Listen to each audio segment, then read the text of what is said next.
చెప్పాలి అన్న, ఏం చెప్తాం మళ్ళీ దేవేందర్ గౌడ్ అన్నగారు చెప్పమంటే. బడుగు బలహీన వర్గాల ఆశాజ్యోతి మా దేవేందర్ అన్నగారు నిండు నూరేళ్ళు చల్లగా ఉండాలని బర్త్డే శుభాకాంక్షలు తెలియజేసుకుంటూ, అందరూ అధికారంలో ఉన్నప్పుడు పదవులు అనుభవించారు కానీ దేవేందర్ గౌడ్ నా ప్రాంతానికి నాకు ఒక అవకాశం వచ్చింది అని ఒక హోమ్ మినిస్టర్గా, రెవెన్యూ మినిస్టర్గా తెలుగుదేశం పార్టీలో ఉన్నప్పుడు ఈ ప్రాంతము ఎక్కడనో బార్కాస్కు ఎంకబాడి ఇక్కడ బాట లేని సందర్భంలో మాకు ఇంటర్నేషనల్ ఎయిర్పోర్టు శంషాబాద్ ఎయిర్పోర్టు తీసుకొచ్చి ఇక్కడ మా బతుకులను రూపాయి ఉన్న ఇల్లువను 100 రూపాయలు వేయించిన బడుగు బలహీన వర్గాల ఆశాజ్యోతి దేవేందర్ గౌడ్ అని చెప్పక తప్పదు.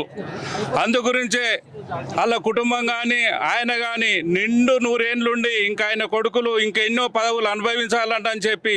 మా ప్రాంతానికి రూపురేఖలు మార్చిన దేవేందర్ గౌడ్కు నిండు నూరేళ్ళు చల్లగా ఉండాలంటని ధన్యవాదాలు, శుభాకాంక్షలు తెలియజేస్తున్నాను మా ప్రాంత ప్రజల తరపు నుంచి అని ఈ సందర్భంగా.